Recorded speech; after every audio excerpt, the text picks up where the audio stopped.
नैनीताल उधम सिंह नगर तक। नमस्कार, Dhirendra पुंडी news point में आप सभी का एक बार फिर से स्वागत है। मेरे साथ हैं, आप देख रहे हैं अवनीश पीएन शर्मा जी। अवनीश जी बहुत ही आजकल वहाँ कल्चरल जो प्रोग्राम है उसमें लगे हुए हैं, लेकिन बीच में फिर भी हमने पकड़ ही लिया। हमने कहा अवनीश जी कहाँ जाएंगे, क्योंकि उत्तर प्रदेश में तो इतनी बड़ी वो राजनीति चल रही है। प्रियंका गांधी बिल्कुल एकदम बदल देंगी राजनीति, ऐसा लगा है। उन्होंने पीके से मुलाकात भी कर ली और पीके जो है एक नया प्लान लेके आ रहे हैं। वो प्लान बहुत जबरदस्त है। वो ये कह रहे हैं कि उत्तर प्रदेश में बिल्कुल बदल जाएगा। और कल जब विधानसभा का सत्र शुरू हुआ तो कोडीन की कहानी बहुत चली। कोई कोडीन भैया कह रहा है, कोई कोडीन कुछ और कह रहा है, तो दोनों तरफ से फोटो वो भी चल रहा है। तो आपको क्या लग रहा है, उत्तर प्रदेश की राजनीति में चुनाव की हलचल शुरू हो गई है और जिस तरह से आपके इलाके के लोग आ चुके हैं इस राजनीति में, पूरा उत्तर प्रदेश में बीजेपी की नैया को पाल लगाने, उसका क्या है? आप इसको एक बार देखें, पूरी राजनीति क्या किस तरफ जा रही है?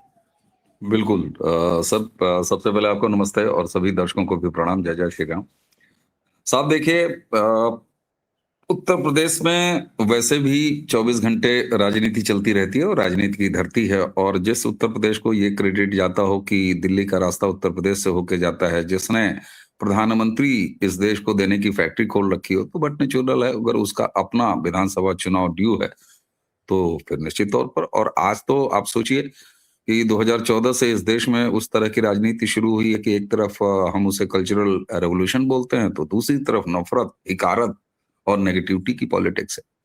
रही बात प्रियंका वाड्रा और प्रशांत के मिलने की, तो अभी बिहार में बहुत कुछ उपजा के आए हैं, बहुत अच्छा कांड करके आए हैं प्रशांत खुद के लिए। तो सर देखिए, ऐसा है ना, प्रशांत को मैं राजनीति का टेंट शामियाना सप्लायर बोलता हूँ, इवेंट मैनेजर भी नहीं बोलता। इवेंट मैनेजर में फिर भी कायदे की चीज होती है।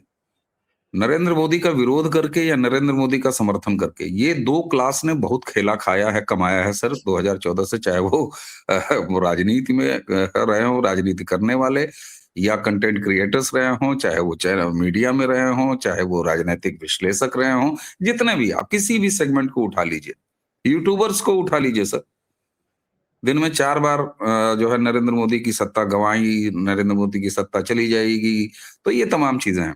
ऐसे में सर प्रशांत किशोर प्रियंका वाड्रा के साथ मिले, प्रशांत किशोर दावा करें कि उन्होंने 2014 में नरेंद्र मोदी को प्रधानमंत्री बनवा दिया, ठीक है। ममता बनर्जी, कहीं कहीं तुक्का चल जाता है सर, घड़ी भी बंद होती है तो 2 बार तो दिन में सही समय बताती है, इसमें कोई दो राय नहीं है, ये बिल्कुल सत्य बात है।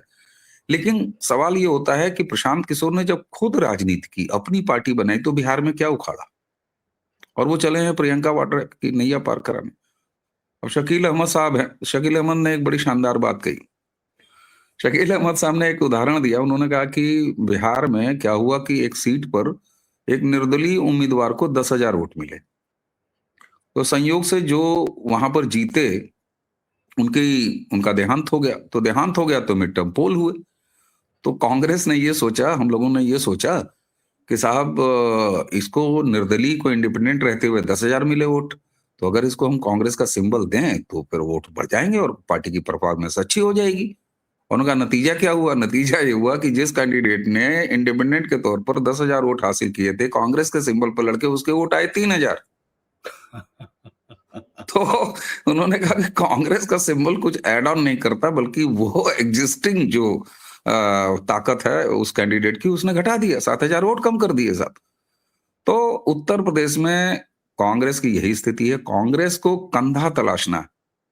आज भी ये ध्रुव सत्य है कि कांग्रेस हिम्मत कर लेती है हरियाणा में सपा को भगा के, दिल्ली में आम आदमी पार्टी को भगा देती है, मध्य प्रदेश में अखिलेश यादव की बेइज्जती करती है। लेकिन आज मेरा दावा है सर कि अलग चलने की राह पर दिखाई देती कांग्रेस, जो कि कई जगह इस तरह के पोजीशनिंग कर रही है कि नहीं हम अलग लड़ेंगे, अकेले लड़ेंगे।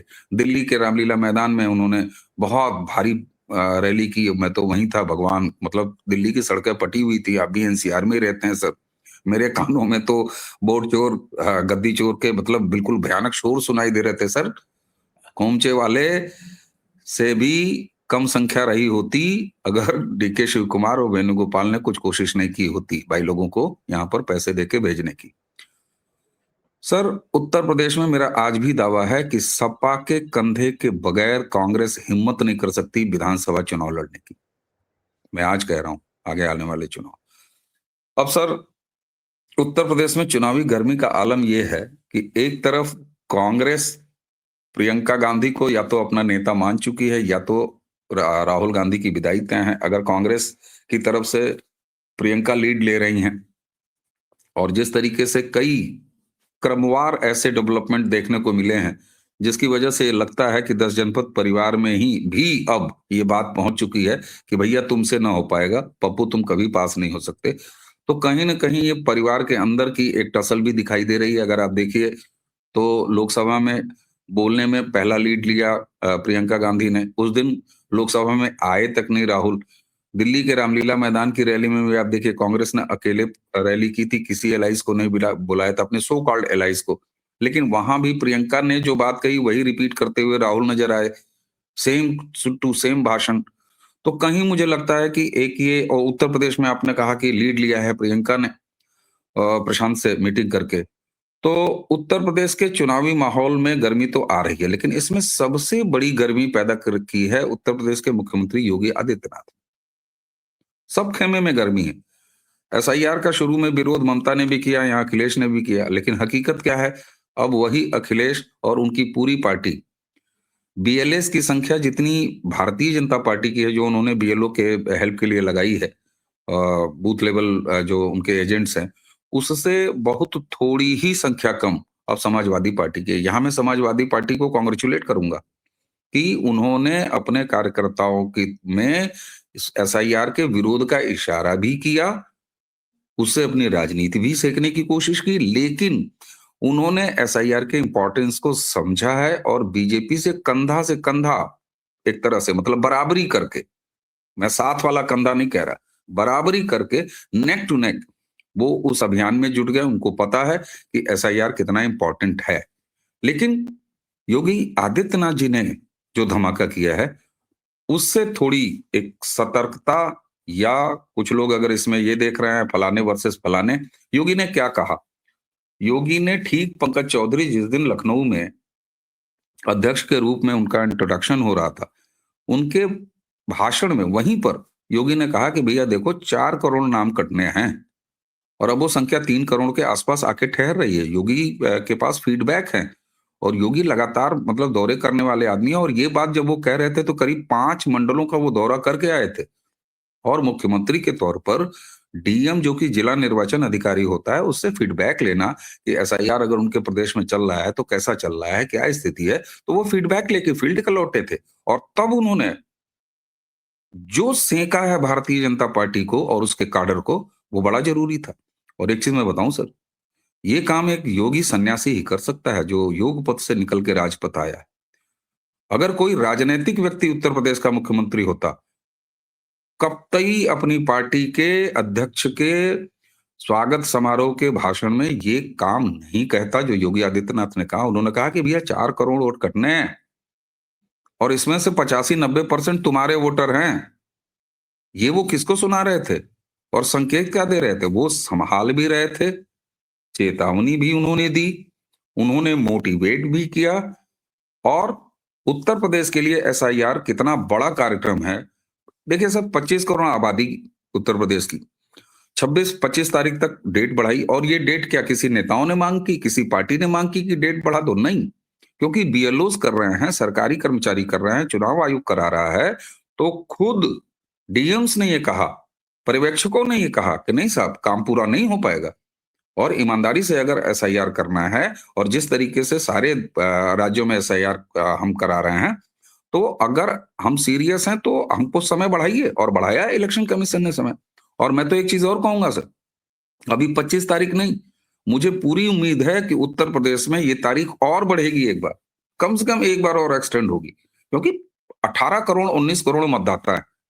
अब योगी आदित्यनाथ ने वहां फिगर दिया, उन्होंने कहा भैया 18 करोड़ थे और उसके बाद 25 या 18 साल वाले उसमें जो बालिग हुए हैं वो और ऐड होने थे। तो कुल मिला के ये संख्या, आप म्यूट हैं सर? शायद 15 करोड़ कुछ था वो डाटा। नहीं, 16 करोड़ के आसपास था। मतलब 16 करोड़ 15 आसपास था। उन्होंने कहा कि ये 4 करोड़ कम होके 12 करोड़ हो गए, जबकि इसको कम से कम 14 करोड़ के आसपास आना चाहिए एसआईआर के बावजूद भी, क्योंकि 18 साल से ऊपर वाले जो पहली बार के फर्स्ट टाइम वोटर हैं, उन लड़कों का, बच्चों का नाम जुड़ना है इसमें, उन युवा वोटर्स का नाम जुड़ना है। तो 16 करोड़ से 4 करोड़ घट के ये 12 करोड़ कैसे हो गए? अच्छा, यूपी में मैं आपको एक चीज और बताऊं सर, आप तो एनसीआर में रहते हैं, आप इस स्थिति को और अच्छी तरह से समझेंगे।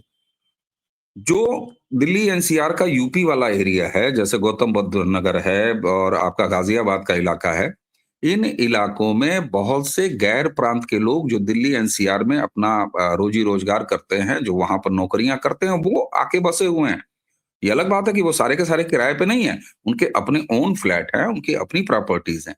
लेकिन एसआईआर जिस तरीके से नेशन वाइड हो रहा है और उसने पवित्रीकरण और इम्पोर्टेंस का भाव अंदर लोगों के जगाया है, उस केस में यूपी में क्या हो रहा है कि एनसीआर और ऐसे तमाम इलाकों में जो दूसरे राज्यों के लोग हैं, वो यहाँ यूपी में एसआईआर में पार्टिसिपेट नहीं कर रहे।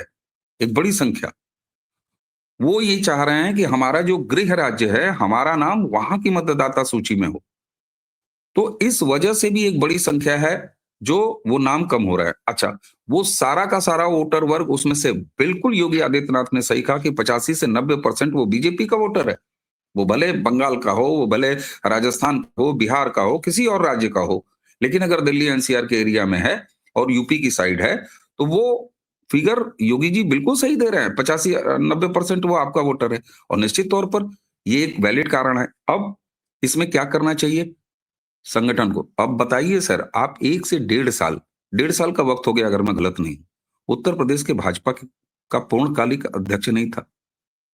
तो ये कम से कम संगठन को इस बारे में सोचना चाहिए, नहीं सोचना चाहिए? अच्छा, जो संगठन का काम करने का तरीका है, भाजपा एक कार्डर बेस्ड पार्टी है। आपका जब कैप्टन ही नहीं होगा पूर्णकालिक, आपके पास बीजेपी अध्यक्ष पिछले 1.5 साल से नहीं है, तो निश्चित तौर पर एक कार्डर बेस्ड पार्टी जो कि पूरी तरह संगठन पे आधारित है, जिसके पास बूथ लेवल कमेटीज हैं। कलराज मिश्रा कभी कहा करते थे, एक बूथ 20 यूथ। उसके बाद अमित शाह ने जब उत्तर प्रदेश में काम किया संगठन के स्तर पर, तो उन्होंने पन्ना प्रमुख और हर बूथ वाइज जो है बूथ कमेटीज, ये सारी चीजों का गठन किया। तो ये मैकेनिज्म सिस्टम आपके पास है, लेकिन अगर आपके पास कैप्टन नहीं है तो ये क्या गलत बात है कि 1.5 साल से आपका वो पूरा मैकेनिज्म सुस्त पड़ा है? कारण क्या है? अध्यक्ष आता है तो अध्यक्ष अपनी टीम बनाता है और पार्टी को फिर वो हमेशा से ग्रीसिंग और मोबिल और ये सारी चीजें चलती रहती हैं। मैं आपसे ईमानदारी से पूछता हूं सर, मैं अपना उदाहरण सामने देता हूं। मेरे घर में 4 वोट और मेरा और योगी आदित्यनाथ दोनों की विधानसभा एक, यहां तक कि वार्ड, हम लोगों के नगर निकाय चुनाव में वार्ड भी एक है। ये अलग बात है कि योगी जी और हम दोनों लोग अपना वार्ड हार गए थे, वहां से हमीदा खातून जीती थी सपा की। योगी जी ने जिस वार्ड में खुद वोट दिया था, ठीक है, वो समीकरण है, वो अलग चीज है, मैं उस पर नहीं जाता। हाँ, मैं कवर कर रहा था न्यूटन। वो वार्ड आपका, उस समय था मैं वहीं वोट में उनके दोनों। जी जी जाहिदा जी जाहिदा जाहिदा बेगम ने चुनाव जीता था, अगर आपको याद हो। जी जी जी। तो अब देखिए सर, स्थिति क्या है कि संगठन जब लगा रहता है, मैं ईमानदारी से कह रहा हूं, मेरे यहाँ 4 वोटर है, लेकिन हमें अपने बीएलओ से संपर्क करके, मैंने अपने बीएलओ से संपर्क किया, एसआईआर के फॉर्म लिए, एसआईआर के फॉर्म मैंने भरे, अपना, अपनी पत्नी का, अपनी माता का, अपनी बेटी का, बेटा अभी पहली बार वोटर बनना है तो उसका अलग से फॉर्म गया, मैंने खुद किया। किसी पार्टी के संगठन के व्यक्ति ने एसआईआर का फॉर्म नहीं पहुंचाया। बीएलओ इतना चूंकि तन्मयता से काम कर रही हैं और इजीली एक्सेस है, उनका नंबर्स हैं, तो हम चले गए।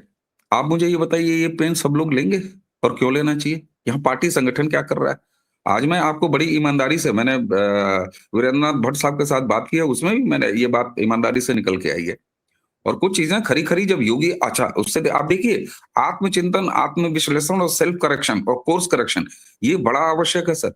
वरना आपको अभी अभी लोकसभा में झटका लगा है, क्या उस झटके के बाद आपने क्या किया? उस झटके के बाद आपने यही किया कि 1.5 साल तक बीजेपी यूपी को उसका प्रेसिडेंट ही नहीं दिया। तो ये कौन करेगा सर? ये क्या कोई मतदाता करेगा? क्या कोई कंटेंट क्रिएटर करेगा? क्या कोई राष्ट्रवादी चिंतक और विचारक करेगा? नहीं करेगा। अरे भाई, ये सेंट्रल लीडरशिप या नड्डा जी को करना है, अमित शाह जी को करना है, वो लोग जाने कौन करता है वहां दिल्ली से, हम लोगों से नहीं मतलब है। लेकिन सवाल ये होता है कि अपने काम के और डिलीवरी की राजनीति के दम पर जब प्रधानमंत्री कहते हैं कि भैया ड्रामा वर्सेस डिलीवरी की पॉलिटिक्स चल रही है, और यूपी में आपने, बिहार में अभी डिलीवरी की पॉलिटिक्स को डिलीवर करके आपने इतना अच्छा रिजल्ट लिया है। उत्तर प्रदेश में आप 32 साल के बाद योगी आदित्यनाथ की एक सरकार काम के बदौलत रिपीट करते हो, तो उसके बाद आप संगठन के लेवल पर अगर लोकसभा में आपको इतना बड़ा डिफीट मिलती, मैं उसको डिफीट कहूंगा, इतनी बड़ी डिफीट आपको मिलती है। अगर यूपी में वो बड़ी डिफीट नहीं मिली होती तो नरेंद्र मोदी 240 से छोड़िए, बीजेपी अकेले दम पे बहुमत में होती, क्योंकि उतनी ही सीटें यहां कम हुई हैं जितनी नरेंद्र मोदी ने वहां पर क्लियर कट मेजोरिटी पाने से चूक गए। वो सवाल ये होता है सर कि मुख्यमंत्री काम कर रहा है, वो प्रशासक है, लेकिन वोटर को घर से निकालना, उसको मोटिवेट करना, उसको मैनेज करना, ये संगठन का दायित्व है। और संगठन इतना सीरियस, इतना नॉन सीरियस, तो फिर योगी जी ने बिल्कुल आग सेंक दी है। और उन्होंने पंकज चौधरी को नए अध्यक्ष के रूप में पहले ही दिन ऐसा काम दिया है कि वो सन्नाटे में है सर। और मुझे लग रहा है कि अब शीतकालीन सत्र मेरे ख्याल से अब खत्म हो गया है, 1-2 दिन की छुट्टियां होंगी, तो पंकज चौधरी अब रिजाइन वगैरह करके उनको आना चाहिए। हालांकि योगी जी के ये कहने के बाद उत्तर प्रदेश की बीजेपी के संगठन में गर्मी आई है, और ये हकीकत है सर, चर्बी थोड़ी चढ़ गई थी। आप एक ब्रांड मोदी, ब्रांड योगी के नाम पर बेजा शोषण मत कीजिए मतदाता का। मैं बता रहा हूं आपको, उत्तर प्रदेश की भारतीय जनता पार्टी ये समझ ले सर, ये वोटर स्लिप नहीं पहुंचा पहुंचा रहे हैं ये लोकसभा और विधानसभा में। मैं कहता हूं वो तो भला हो कि आजकल डिजिटल आ जाता है, या बीएलओज ही इतने अब चुनाव आयोग अच्छा काम करा ले रहा है कि वो पर्चियां दे देते हैं, या वहां मतदाता वहां मतदान स्थल पर जाने के बाद आपको तुरंत पर्चियां मिल जाती हैं, अवेलेबल हो जाती हैं डिजिटली। लेकिन पार्टी की ये उदासीनता, और उदासीनता नहीं, ये सर चर्बी चढ़ना है स्पष्ट रूप से। और योगी आदित्यनाथ जी ने वही चर्बी इनकी गलाई है जो कि बेहद जरूरी थी। अब इसके संकेत कोई दिल्ली वर्सेस योगी कह दे, कोई पार्टी वर्सेस मैं योगी इसी कह दे, सवाल तो पे ये आ रहा अलग हूँ। बात है। नहीं, मैं इसी सवाल पे आ रहा हूँ क्योंकि आपने बहुत सारी चीजें कही हैं और बहुत साफ गोई से कही है। दरअसल हम लोग ये अक्सर लंबे समय से जब हम लोग देख रहे हैं, मैं भी ये मानता हूं कि पार्टी पॉलिटिक्स में प्रतिस्पर्धाएं होती हैं, लेकिन वो दुश्मनियां नहीं होती, राजनीतिक दुश्मनियां नहीं होती। लेकिन जिस तरह से आप देख रहे हैं, एक अध्यक्ष 1.5 साल से काम कर रहा है, अगर हम उसको देख, म्यूट हो गए सर आप। तो अगर कोई राजनेता इस तरह से हम देखते हैं उसको कि एक डिवाइड क्या इतना बड़ा दिखता है, क्या कोई उत्तर प्रदेश की इतनी बड़ी जो हार है, वो सीधे तौर पर हार है। एक लोकप्रिय मुख्यमंत्री, एक लोकप्रिय प्रधानमंत्री, दोनों जोड़ी मिलके जो उत्तर प्रदेश से है, दोनों उत्तर प्रदेश से हैं, और उसके बावजूद उनके सामने अखिलेश खुद अकेले, अखिलेश उसमें मैं कहूंगा, क्योंकि राहुल गांधी की वो वोट जो यात्रा है, अगर वो अपने दम से लड़ते तो मुझे नहीं लगता कि उसमें जितने पन्ने वो दिखाते हैं उतने वोट भी उनके पास होते। तो वो आपको लगता है कि ये बात जो मैसेज कहीं ना कहीं ये कार्यकर्ताओं में तो है, अब आम जनता में भी आ रहा है ये मैसेज? नहीं सर, देखिए, आम जनता में एक चीज, उत्तर प्रदेश का जो लोकसभा का रिजल्ट आया, क्या ये बात सही नहीं है कि योगी जी ने कहा कि करीब 35 ऐसे टिकट थे जिसको बदला जाना चाहिए था और नहीं बदला गया? बहुत खुल के और ईमानदारी से। और सर, ये अच्छाई के लिए, देखिए, हम किसी पीड़ा से, किसी दुख से जब ग्रसित होते हैं, तो अगर मान लीजिए किसी काउंसलर के पास जाते हैं, या किसी समस्या में उलझ गए, किसी वकील के पास गए, किसी रोग में उलझ गए, किसी डॉक्टर के पास गए, तो कहावत है हमारे बुजुर्गों ने बना रखी है कि दाई से और डॉक्टर से पेट नहीं छुपाना चाहिए, या कोई भी चीज छुपानी नहीं चाहिए, सब कुछ उसे बताना चाहिए। तो अगर आपको अपनी पार्टी की परफॉर्मेंस को लगातार बनाए रखना है, तो आपको इन चीजों पर बात करनी चाहिए और खुल के बात करनी चाहिए।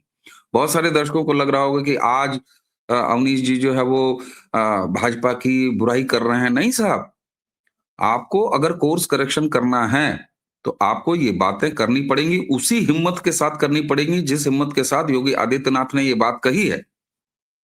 और इस बात को अब लगातार भाजपा के हर एक संगठन और जिम्मेदार व्यक्तियों को सुननी चाहिए, समझनी चाहिए, उस पर एक्शन करना चाहिए उनको।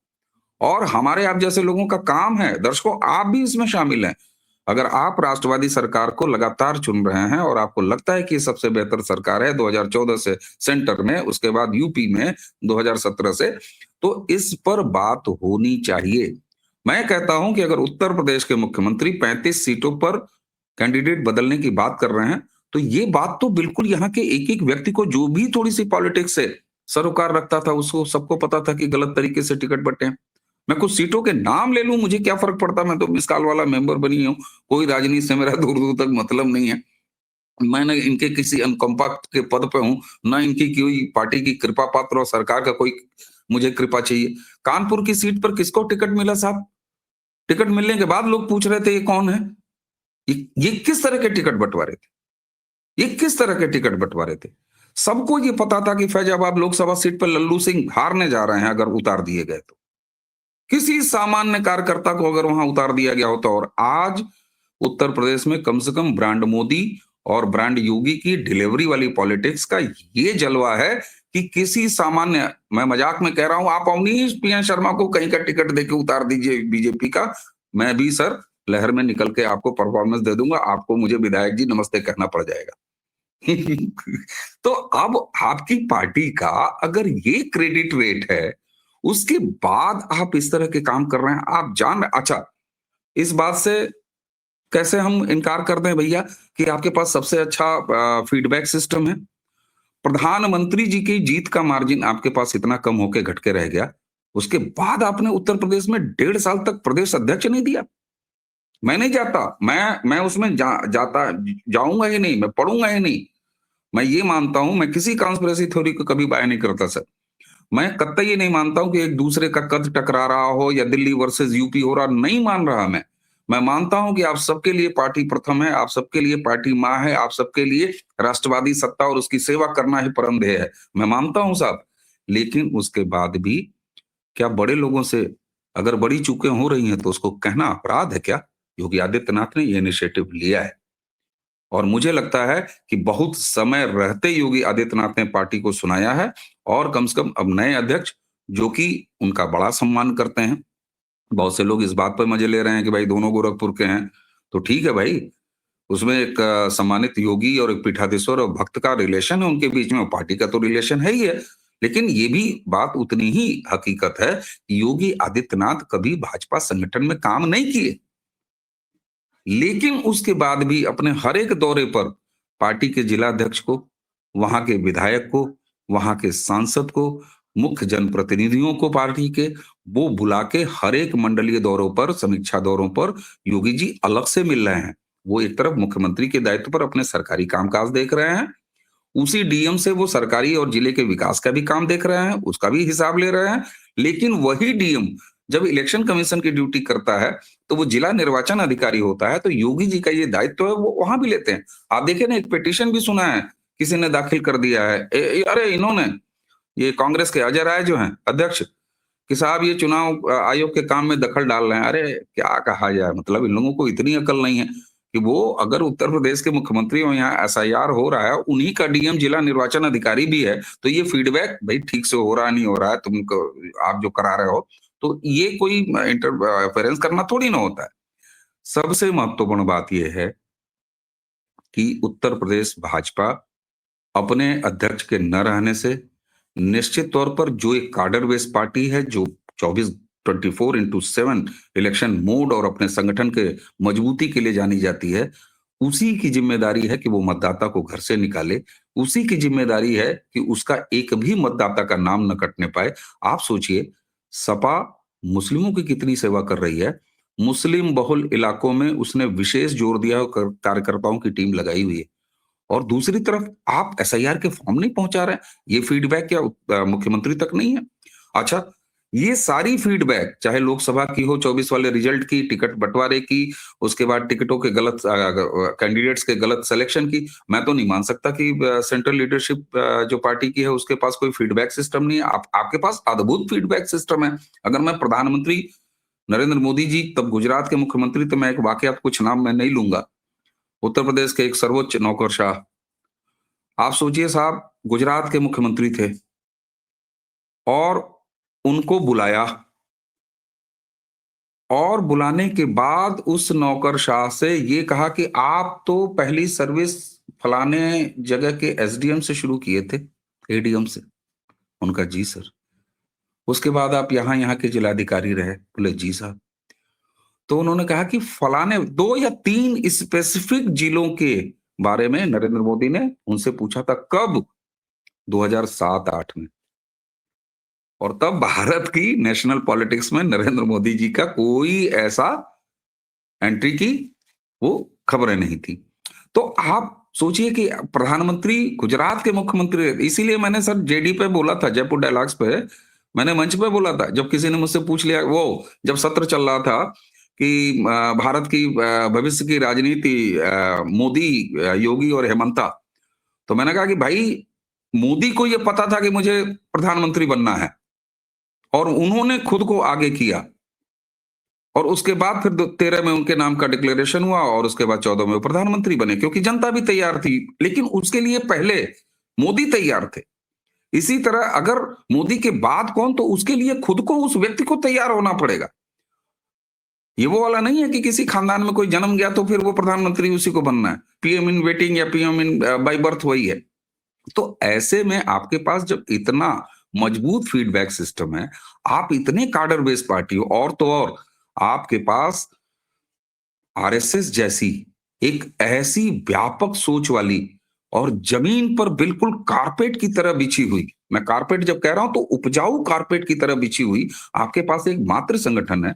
उसके बाद भी आप अगर संगठन इतना सोता हुआ दिखाई देगा, इतना उदासीन दिखाई देगा, घर में बैठा हुआ दिखाई देगा और ये सोचेगा कि पूरा चुनाव योगी जी के कंधे पर, मोदी जी के कंधे पर, इनके विधायक, इनके सांसद, इनको, और योगी जी ने ऐसा नहीं है कि सिर्फ कार्यकर्ता को ही सुनाया और कार्यकर्ता को ही मोटिवेट किया। योगी जी ने उससे पहले विधायकों की एक बैठक ली और उनसे कहा कि ये कर्मचारी अधिकारी तुमको चुनाव नहीं जिताएंगे भैया, इसलिए चुपचाप जाओ अपने क्षेत्र में एसआईआर करो, एसआईआर पर ध्यान दो। तो मैं तो एक बार फिर कांग्रेचुलेट करूंगा समाजवादी पार्टी को। देखिए चुनाव अलग है, चुनाव में आप क्या रिजल्ट लेके आते हैं वो अलग है। ऐसा नहीं है कि बीजेपी चुनाव हारने चली जा रही है, अभी भी बहुत अच्छा समय बचा हुआ है और बहुत सही समय पे योगी जी ने ये मैसेज अपने कार्यकर्ताओं तक पहुंचाया है।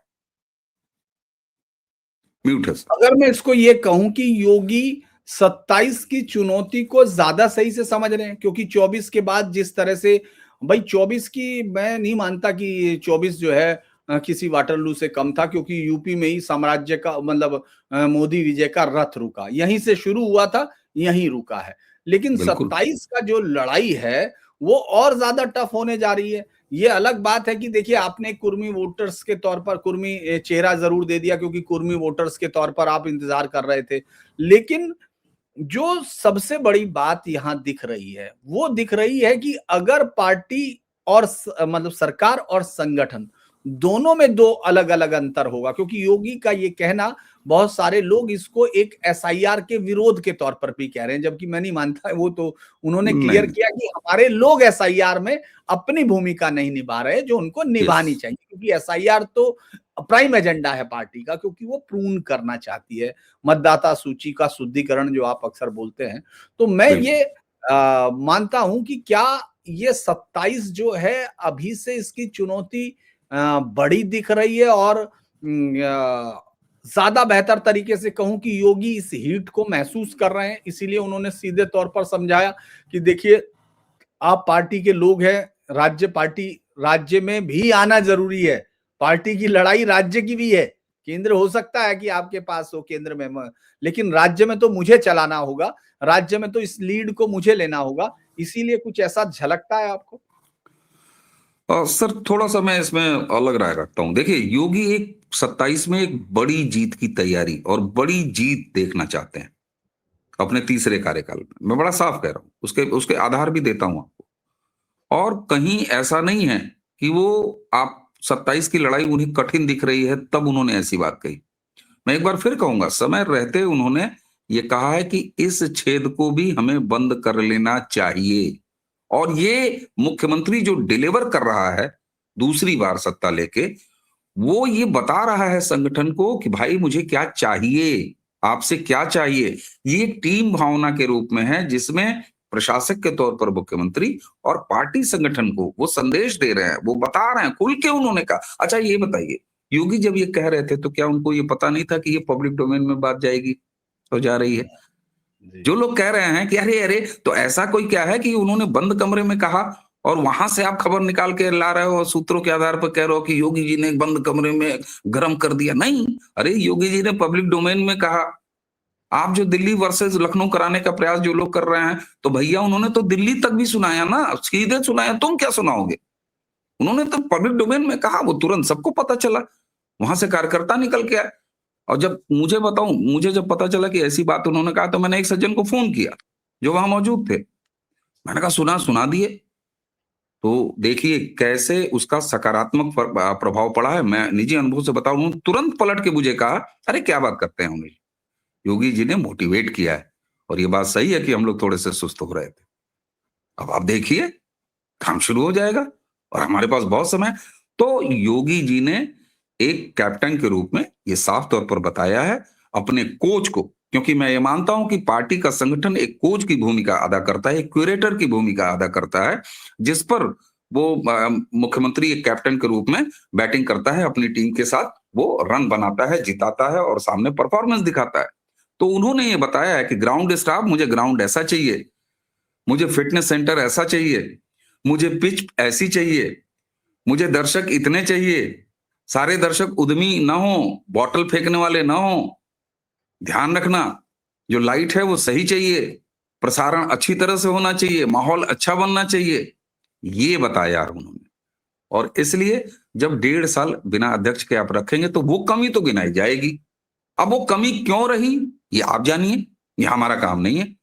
बाकी पार्टी अगर आगे बढ़ रही है तो निश्चित तौर पर एक चीज बताऊं आपको, 27 में योगी एक बड़ी जीत देखना चाहते हैं और अपनी पार्टी को और उत्तर प्रदेश को एक बड़ी जीत संगठन को देना चाहते हैं। तो ऐसा कुछ नहीं है कि बड़ी कठिन लड़ाई है, बड़ा ये है।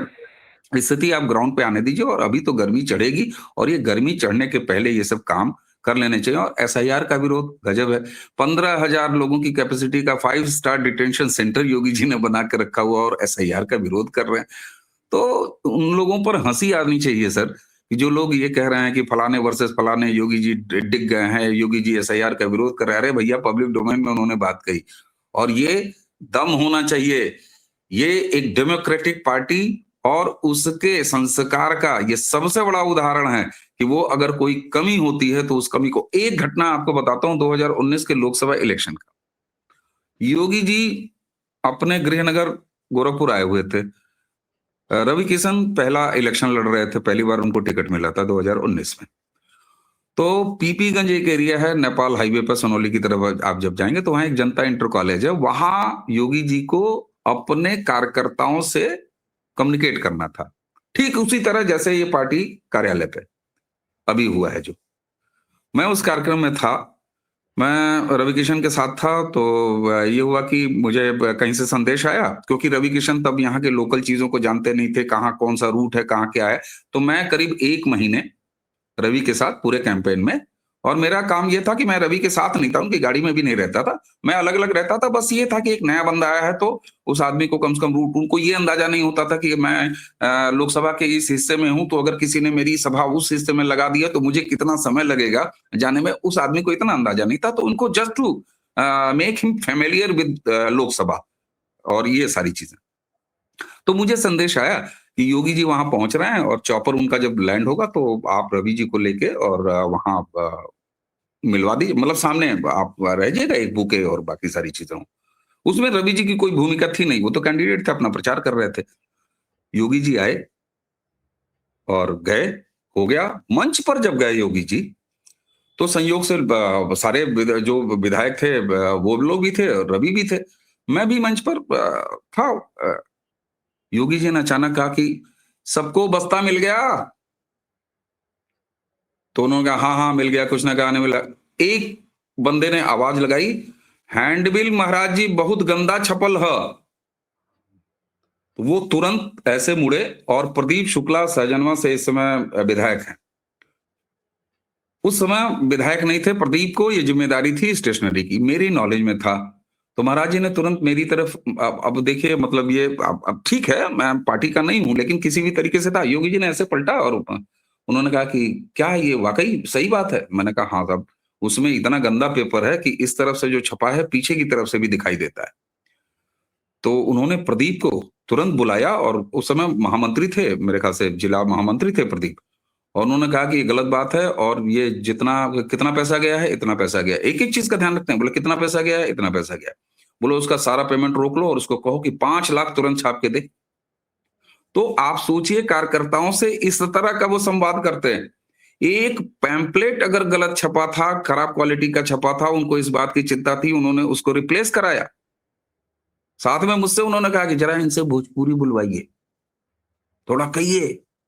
योगी जी चुनाव जब लड़ते हैं तो बिल्कुल ये पार्टी का संस्कार है सर, कि जैसे मोदी जी, आपने कभी देखा किसी मतलब 2014 से जब वो आदमी यहां पर इलेक्शन मोड में आते हैं, 30 सेकंड उनको लगते हैं प्रधानमंत्री से पलट के पार्टी के स्टार प्रचारक की भूमिका में आने पे वो जेब में रख के निकाल के यहाँ पर फटाक से कमल का फूल प्लास्टिक का चिपकाता है बंदा, और प्रधानमंत्री से भाजपा का स्टार प्रचारक बन जाता है। योगी जी ने मुझसे, मैं किसी सूत्र से कोई कहानी नहीं बताने की आवश्यकता, उन्होंने रवि के पहले इलेक्शन में कहा कि इनसे भोजपुरी बुलवाइए। दूसरा उन्होंने कहा, सोचिए संत, उनको ना फिल्मों से और किससे क्या मतलब, लोग यही उम्मीद करते होंगे। उन्होंने कहा कि वो जिंदगी झंड बा और घमंड बा जैसे डायलॉग जो है वो थोड़ा कम बुलवाइएगा। तो ये वो समर्पण है, और ये एक टीम के रूप में जो अपनी पार्टी को बेस्ट परफॉर्मेंस दिया जा सकता हो, वो देने की तड़प है और चाहत है, जिसकी वजह से योगी जी ने मोटिवेट किया है। मैं अंत गरम नहीं किया, उन्होंने मोटिवेट किया है, और पार्टी ने उसको बहुत पॉजिटिव ढंग से लिया है। बाकी चीजें सर बड़े लोगों की हैं, उनके पास रहने दीजिए। 1.5 साल क्यों नहीं बनाया, फलाने क्या बनना चाहते, ढिकाने क्या बन चाहते, राजकाज की बात है। हम आप तो सर पार्टी के मिसकाल वाले भी मेंबर कभी नहीं बनेंगे, तो हमें आपकी क्या चिंता। हाँ, धन्यवाद आप जुड़े अवनीश जी, क्योंकि आज प्रधानमंत्री की रैली भी होगी और बंगाल से शुरू होगा, लेकिन हम उस पर देखेंगे, उसके बाद बातचीत करेंगे। आज हम लोग कल जब बात दोबारा करेंगे सर इस पर। जुड़े तब बात करेंगे। लेकिन आपने बिल्कुल सही कहा कि इस चुनौती को योगी समझ रहे हैं और सहजता से अपने कार्यकर्ताओं तक पहुंचा रहे हैं, क्योंकि लड़ाई बिल्कुल। बड़ी है। 27 से ही शुरू होता है 29 तक का सफर। तो देखना, आप जुड़े, इसके लिए बहुत बहुत धन्यवाद।